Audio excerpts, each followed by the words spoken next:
Czech Center for Investigative Reporting and Dark Riviera present Protagonista, a war room content project hosted by Pavla Holcová. Protagonista puts investigative reporters at the heart of the story. As Bellingcat's lead editor, Eoghan shares the stunning revelation of how his team uncovered the locations of America's European nuclear arsenal, launch codes included. Through this explosive example, he offers profound insights into investigative journalism's evolving future. You did a story a couple of years ago about the easiness of finding this kind of information about US station or military base where there are hot nuclear missiles.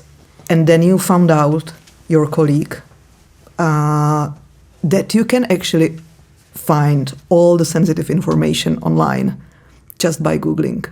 Could you just take me through the story from the beginning? What was it for you as an editor? Because I guess you had some kind of a meeting and then, your colleague said, and by the way, I would like to do this story. Yeah, so it was way less professional than you than you make it sound. So basically, I got myself and Maxim Edmers, who's another editor who now works for Bloomberg, was a editor at Bellingcat at the time. We got a message from Fuka Postma, who's the investigator who put together this story, and he said, "Oh yeah, I'm looking at this thing about nuclear weapons stationed in Europe at bases. There might be something there. I'm just looking at it." And we were like, "Yeah, sure, cool, go for it." And then 2 months later, he's like, "Yeah, I think I found something." And then he ran through it with us, and I think the exact words were, "Holy shit!"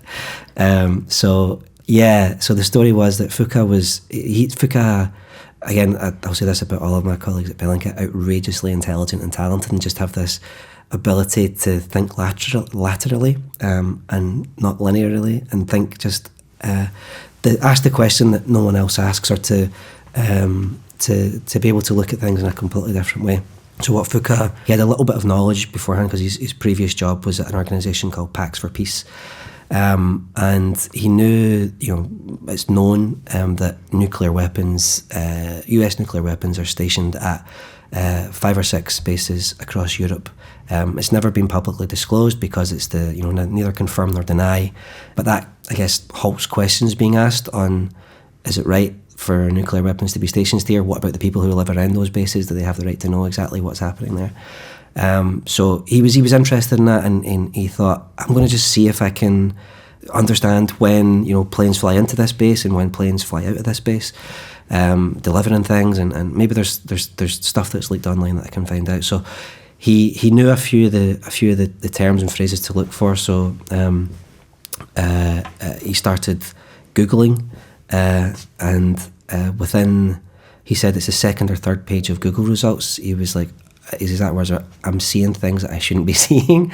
So what it turns out was that at 5 bases across Europe, so in Italy, Belgium, the Netherlands, and Germany, there was 2 bases in Italy, soldiers at those bases had been up or testing themselves. I guess if you so for example, if you work on a base like that, there's where's the security camera? Where are the nuclear weapons? What's the hot vault? What's the cold vault? And hot vault means a vault where there's an actual live nuclear weapon, and the cold vault's the dummy.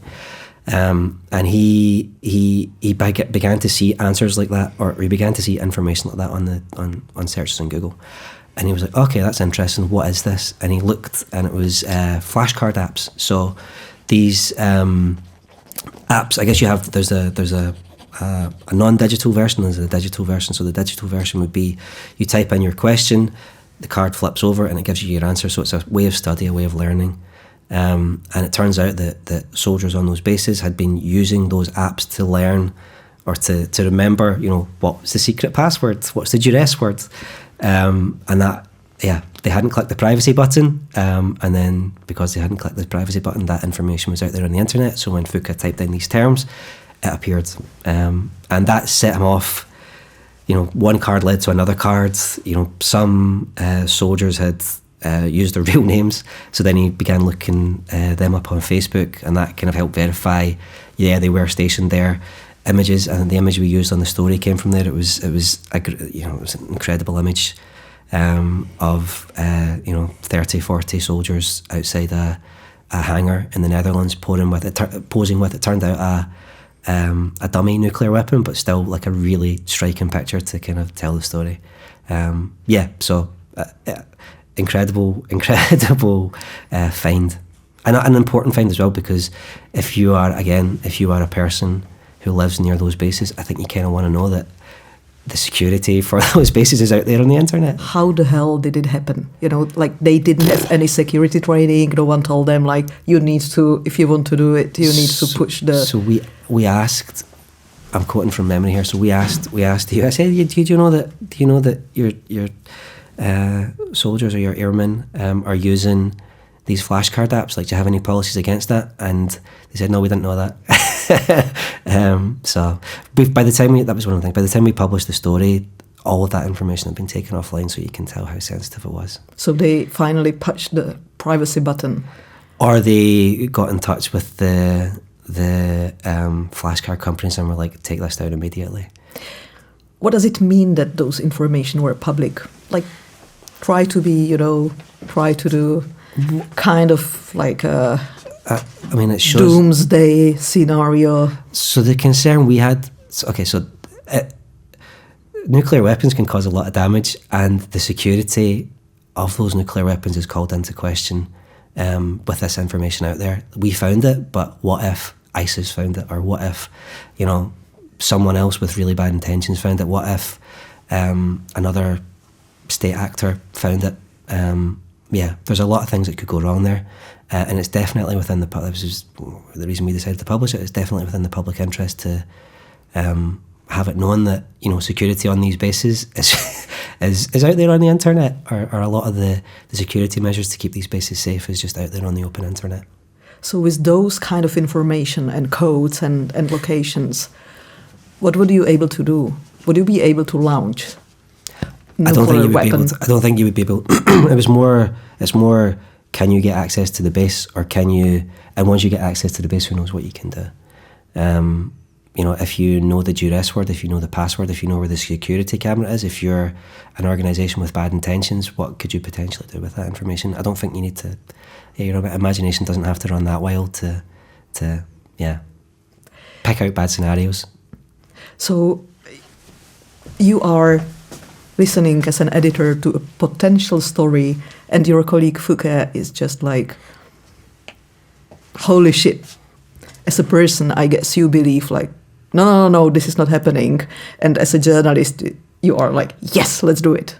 So when he showed us the story, it's like, okay, this is really important. This is also really sensitive. The position I was in was thinking, okay, it's really important that this information is published, but then there's also a danger with publishing this information. Again, the information falling into the wrong hands, and you want to do a good by publishing, but in actual fact you can cause harm, you can cause damage. So for us it was like, okay, we're gonna publish this because it's again in the public interest. I think for the people in all those countries to know that this information's out there, but we have to do so in a responsible way. So we we go to the government of each country. We went to the US military, we went to NATO, and we told them that we have this information's out there, we're going to publish it, we want your response, we're going to publish in 2 weeks' time. So without saying, take it down before that time, I guess that's the implication, isn't it? And they obviously acted on that. So I guess they also changed all the locations and passwords and so on. You'd have to ask them. I don't know. They still neither confirmed nor denied that nuclear weapons were on these. Did they actually talk to you, or did you notice the reaction only by that they took off the cards? So the governments of Italy, Turkey, Germany didn't respond. The Dutch Ministry of Foreign Affairs gave us a response, but it was kind of, again, we don't talk about this. The US military gave us a response, and they said we weren't aware that people were using these flashcards. Again, we neither confirm nor deny whether nuclear weapons are are on these sites. So again, they're still sticking to the story. It seems clear when we've looked at flashcards again to see if there's any other things that we can find, but we've not found anything in the time since. So maybe they've got a policy now where they don't allow people to use flashcards, or that they make sure that they click the privacy button.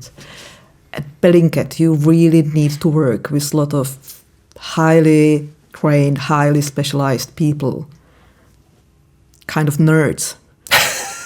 They don't like the nerd term, but yeah. They're cool. They're really cool people. Can they tell a story? So that's the challenge, I guess, because, I mean, you know this in your work, like, to be able to tell a story, complicated stories, there's so many factors at play. There's security, there's being responsible with the information that you find, there's danger for people. And one of the things at Bellingcat that we always try to do for transparency reasons, and this is another thing that attracted me to Bellingcat, is showing your work along the way, showing your reader exactly how you know what you know, so there's no kind of distrust or mistrust of where are you getting that information from. It's like, here's what I know, here's how I know it. So what was the most challenging story, that you really wanted to do as an editor, but it meant a lot of work that was totally new for you and the reporter? So for example, we had this story, and I had to really get my head around it. It became a really popular story, but it was a lot of work. There's a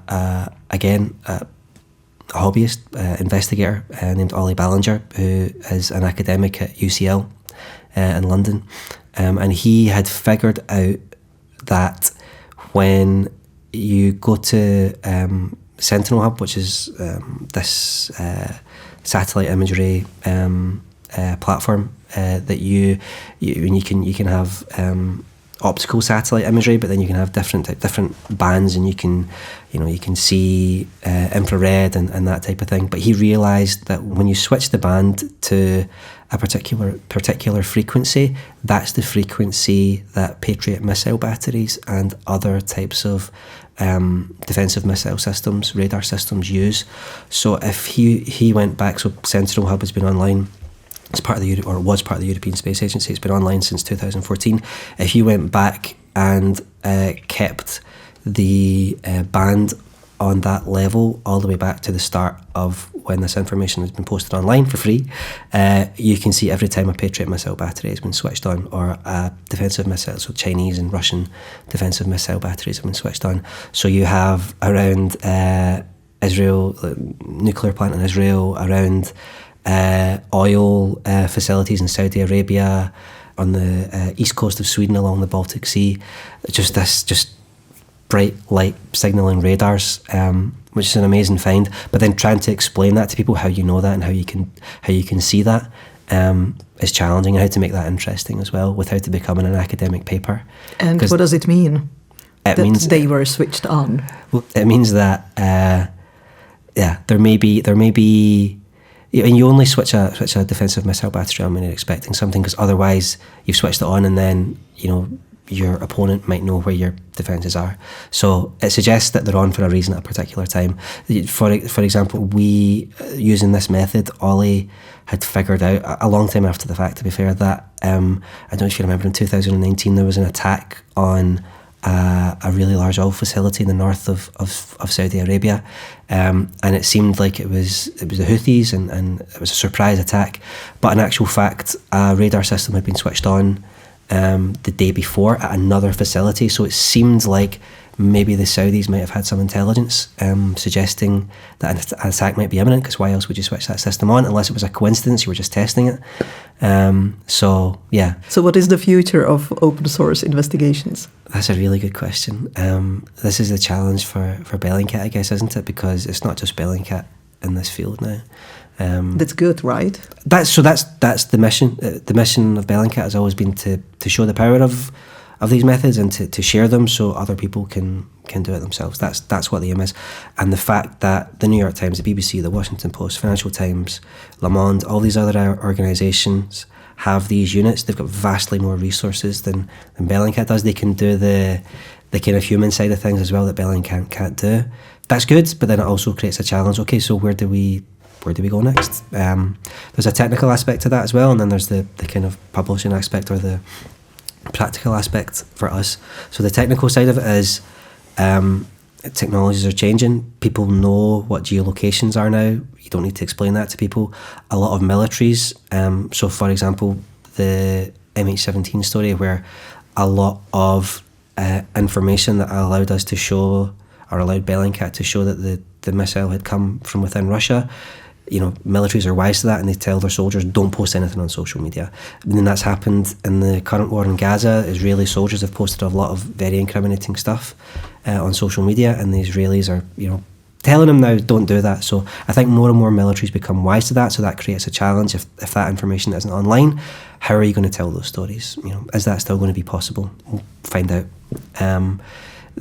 Fortunately, we have organized crime personalities who will still post online their reviews of hotels and steaks. Well, I guess that's also a thing. Like people have posters' brain, don't they? That's human. It seems like human nature, and people post things online that they really shouldn't. So maybe that's going to continue. There's also the kind of technical aspect of it. AI, like the big question I've got is that, a lot of the methods that Bellingcat researchers use. So, where do you a really hard geolocation, like finding out where a photo or image was taken, and then beginning your investigation from there.